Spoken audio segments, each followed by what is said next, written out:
What's good, planty peeps? My name is Lily, and welcome to Peace Lily Plants. It's been a while, you guys. My last video I filmed in August, and I just got it up in the beginning of November. Whoopsie. I've been a little occupied, and I thought today that we could maybe look at some cool stuff happening in my collection, and I could tell you about what I've been up to. But first of all, can you believe how long my hair has gotten? When I first started this channel, less than a year and a half ago, it was like up to here. So it's grown that much. It's crazy. That didn't have anything to do with anything. Today I'm going to be spilling to you some tea. Some tea about the wonderful world of modern dating. So let's hop right into it, and before we do, please like this video because you're probably going to like getting to catch up with me, and subscribe to my channel. Is all the moisturizer rubbed in? Okay, I'm not going to be showing you all of my plants because that would just be too much, and at that point I might as well do a plant tour, which I've been saying that I'm going to do one for like 6 months. A plant tour was my first video. I really need to do an updated one because I've killed like half of the stuff that was in that video and acquired a few more. But we will look at just a few things today. I'm trying to do it this way so you can like look at me and the plants. Anyway, this is something that I got on my birthday. My birthday was August 19th, and I'm filming this on November 5th. So I haven't bought any plants in 2.5 months, but I figured for my birthday, it'd be appropriate to get a couple. So this is the one that I'm the most excited about. It's called Scindapsus. What's it called? Scindapsus Tattoo. And, you see the markings on the leaves. I mean, I don't know if I want to say they look like a tattoo, but, they're splotchy. It's a very interesting looking pattern. I wouldn't mistake this one for another Scindapsus. So that's really interesting and unique. But here we are at my desk. Got a lot of cute stuff happening up there. The Micans is going off the charts. Like, it's kind of wrapped up around the screen, so you can't tell. But it is so long and trailing. It's amazing. And my Frankenstein string of hearts with the variegated silver and normal is doing great. Alright, I want to get down a couple things from the top to show you guys, which for someone in a wheelchair is a bit of extra effort, but I can start talking about the dating stuff now. So, I've been occupied by the fact, sorry, I'm trying to multitask here. I've been occupied by the fact that I've been dating a guy consistently for the last 3-ish months, which yay me, because I broke up with my fiance slash boyfriend of 7 years over a year ago. So it was about time that I started, having somebody to move on with. But I have been dating for the last few months, and this is maybe a little bit PG-13, so, take that as you will. Usually it's very PG around here. My experiences on Tinder, Bumble, and Hinge have been varied. I have met some cool people, and I've met some not that great people. I've figured out a lot of things about dating and about people and about myself.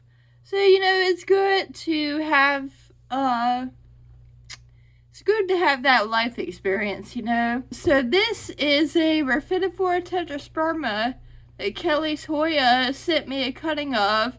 And look how good it's doing. It looks fabulous. I lost the ability to say words for a second. I couldn't decide if I wanted to say fabulous or amazing.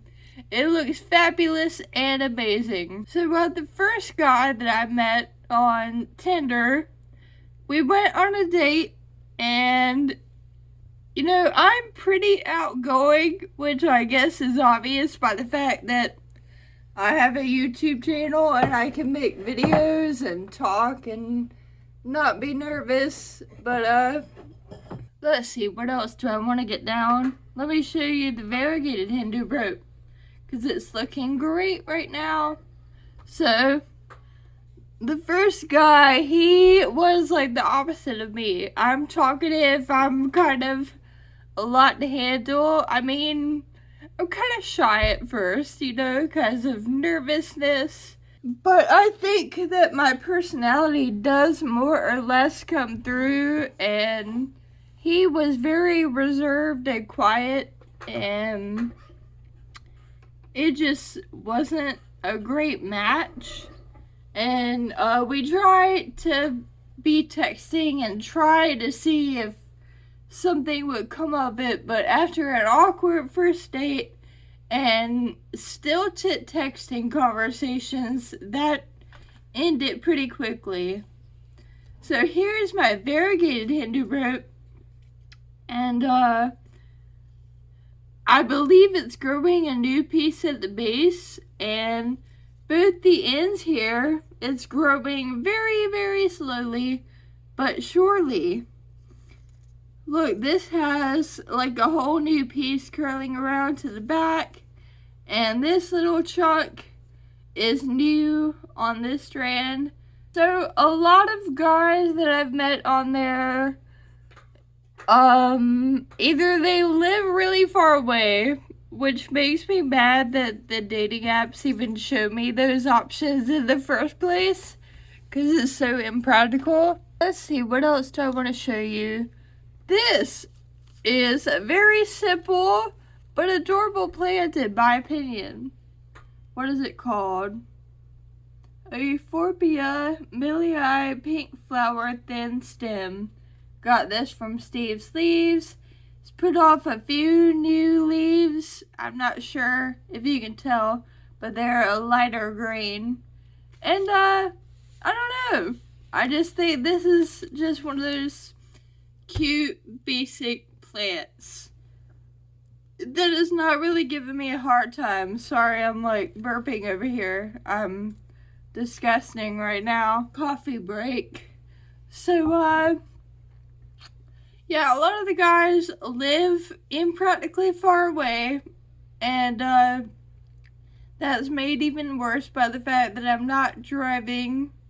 At least not right now. Maybe I'll be driving with hand controls at some point, but maybe not, because it's quite an expensive process. But anyway, so living far away, or guys who all they want is sex, and I'm not saying that sex is a bad thing, but it's not. It doesn't feel good to be objectified when someone is interested in me, not because I'm a lily, but because I'm a human being with a you-know-what that rhymes with Shekinah. So guys who are only there for one reason, live far away, or cannot hold a conversation.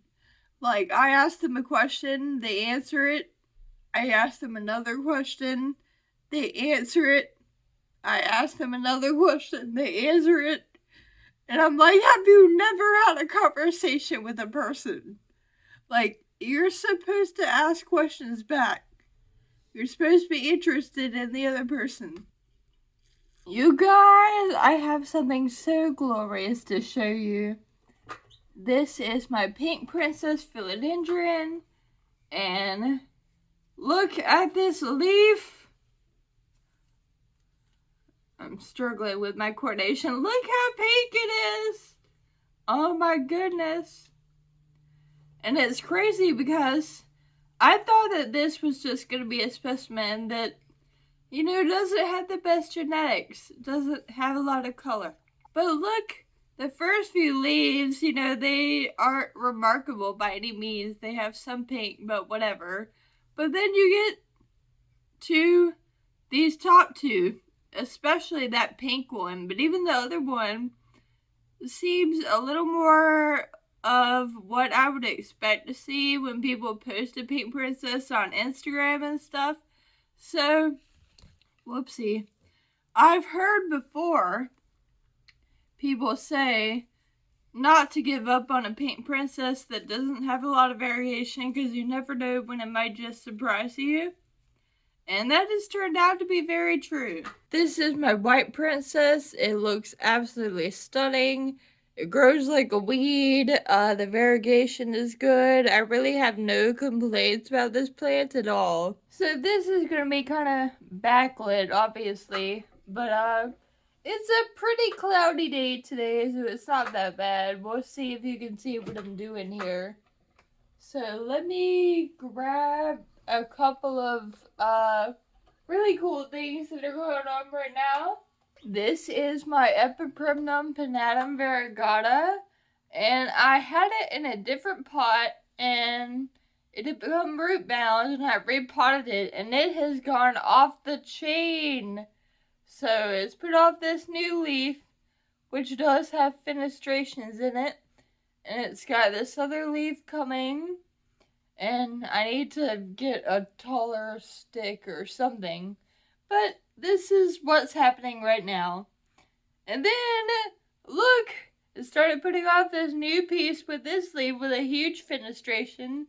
Another one about to unfold. And another one coming out here at the base.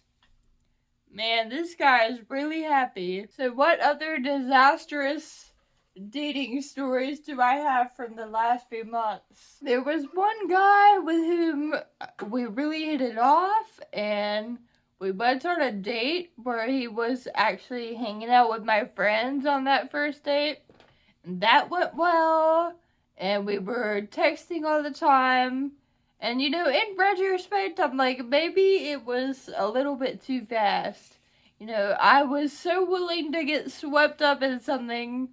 Because it's hard when you were in a relationship for so long and then you're just on your own.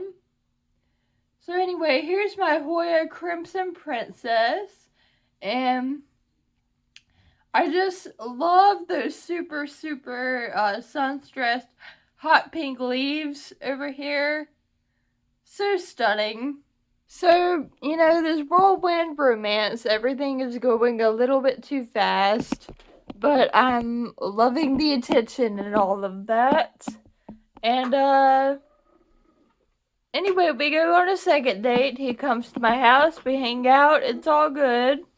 I'm actually thinking to myself, maybe me and this guy are gonna end up being boyfriend and girlfriend. Like, maybe this has some potential, Randomly, after talking all day, every day for like a month and everything going so well, he just kind of ghosted me.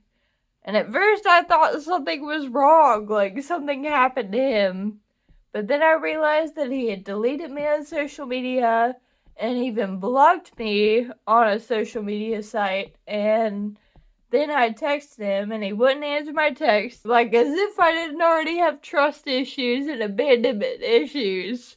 That was just not really what I needed at that moment. But it did teach me, I guess, to be cautious and to not be naive. And, if something seems like it's too good to be true, it's probably too good to be true. Look at this syngonium. This all green reverted syngonium that I got from Steve's Leaves.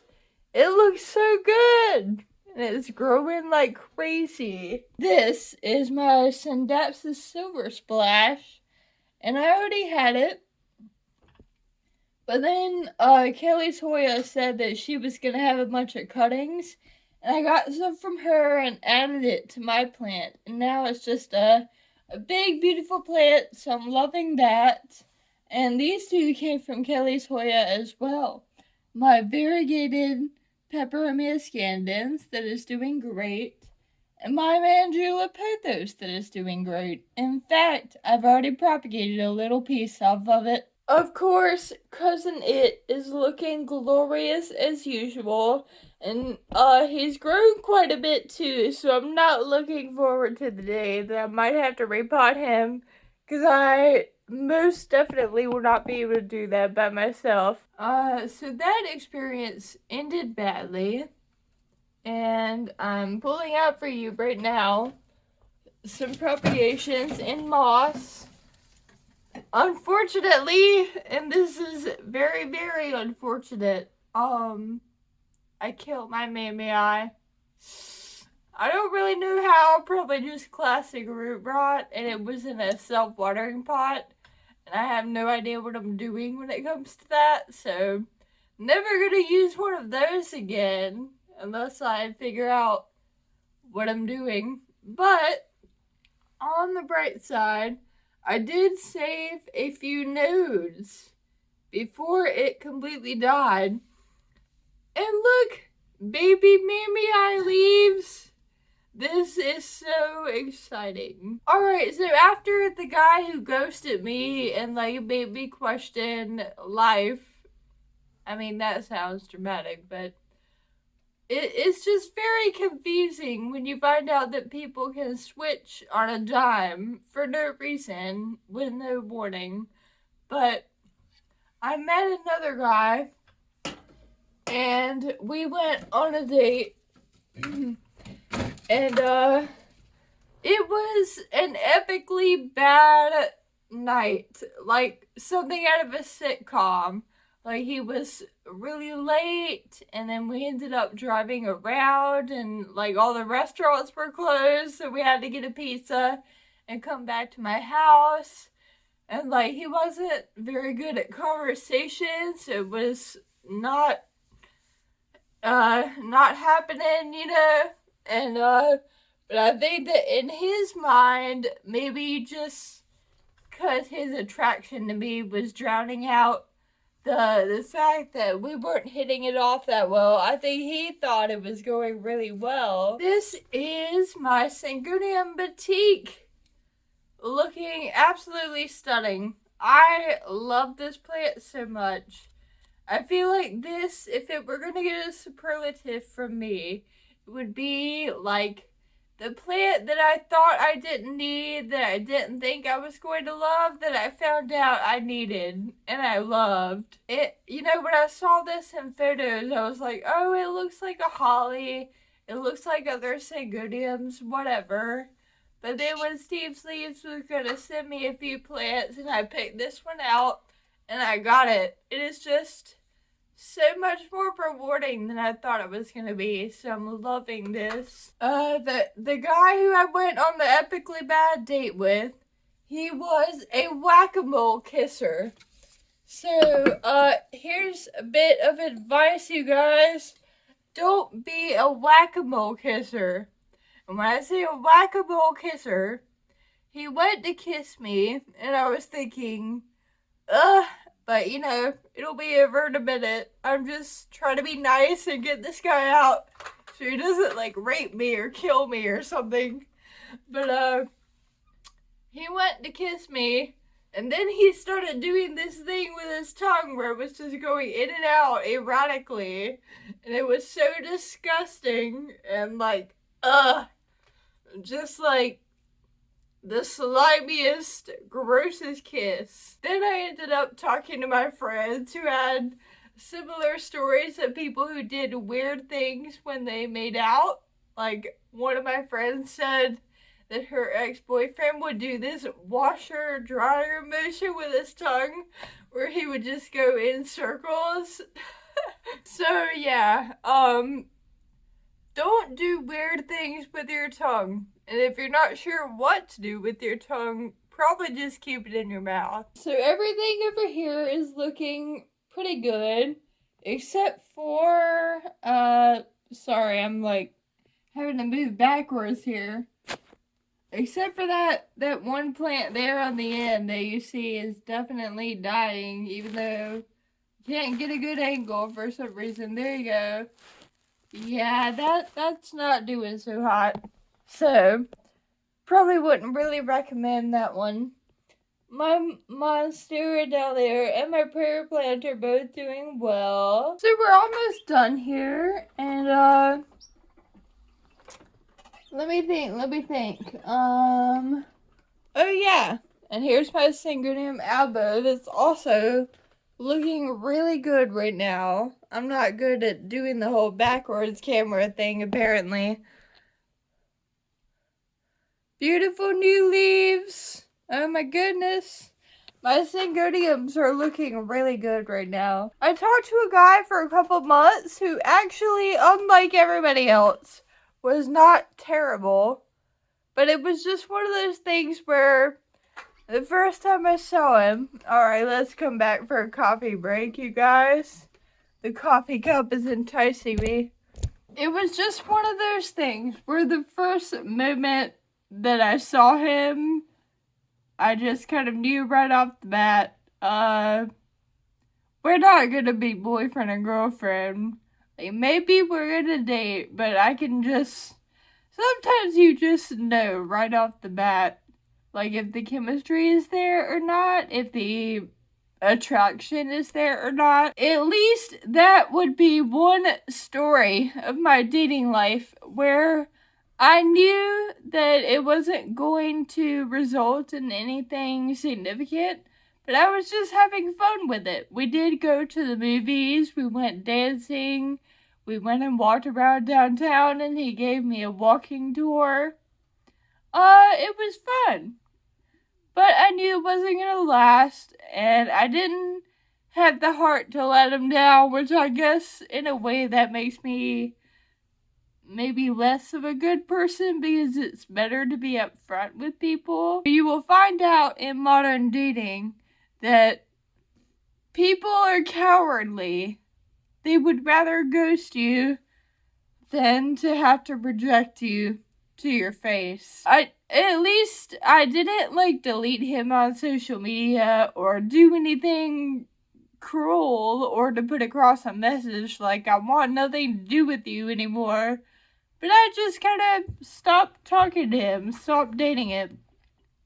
I still see his stuff on social media. I have nothing against him. Just wasn't meant to be. So yes, there were other instances, other things in between all of this, but I'm just saying what sticks out to me as the most significant instances. And I want to show you one more plant. How many did I tell you about? 1, 2, 3, 4. So I guess those 4 to me were the most significant learning experiences or dating instances or whatever you want to call it.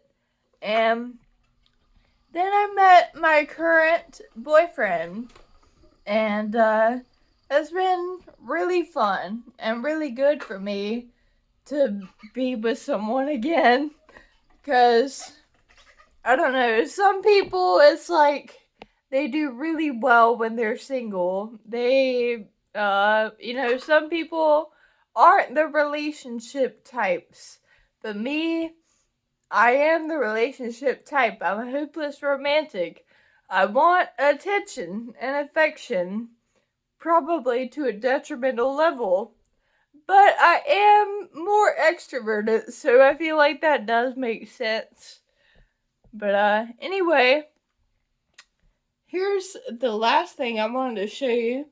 Look at this beautiful, beautiful global green pothos.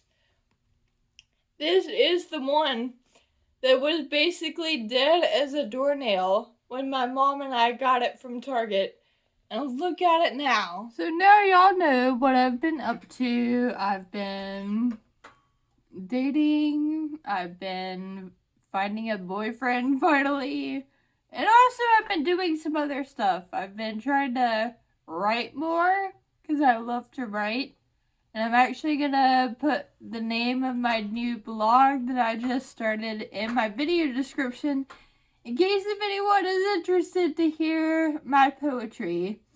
And maybe as a little treat here at the end. Well, not really a treat for you, more like a treat for me. Because I'm looking for validation, I guess. But I'm going to read you one of my recent poems. And it's about overthinking and having your emotions take over your thoughts. So let me know if you can relate to that. Thank you for watching to the end of the video. And thank you for just being so supportive. It's so funny because when I posted that video of my mom and I shopping at Walmart, my last video, I was thinking to myself, this video is so boring, but it's all I have filmed, so I'm just gonna put it out anyway. But everybody has been really nice about it, and it's gotten more views than most of my recent videos. I don't know if it's just because I was at Walmart. But anyway, thank you guys so much. And thank you for making me feel loved. I'm needy, so I need your love. Hope you're having a great day. And always remember, wherever you are and whatever your circumstances, bloom where you were planted, honey. See you in the next one. Bye. Alright, here's for the real ones. The real ones who stuck around to hear me read my poem. Now, I've seen in movies, like the Goofy movie, where people have these poetry readings and like everybody snaps instead of clapping at the end. And everybody's drinking coffee and wearing berets. And I'm like, I have a fantasy that I'm gonna go somewhere like that and read my poems at the microphone. We'll see if that's a thing that actually exists or if it's a movie trope, but here we go. The poem is called My Emotions Are Creeping Things. Now I'm gonna be trying to enunciate really well here because I feel like with my slur, you might not get the full effect if you don't understand something I'm saying. So we'll see if I can get all the words out good. Okay. My emotions are creeping things. My emotions are creeping things. Climbing, crawling, rolling around in my brain, gaining momentum as they go, until my every thought drags them in tow. I try to focus on something else, something, nothing, anything at all. But if my brain is a room of file cabinets, my emotions are paintings on the wall. I pretend to ignore their colors, vivid, passionate, bright, but for my undivided attention they fight. I'm reaching for the work file, starting a new task. Let's hope it distracts. But, alas, my anger, disappointment, and existential dread are impossible to mask. I hum and ho and decide how to fill my time, thinking a change of pace might help me feel sublime. But as I deliberate which file I need, what the best diversion might be, the paintings on the walls keep leering at me relentlessly.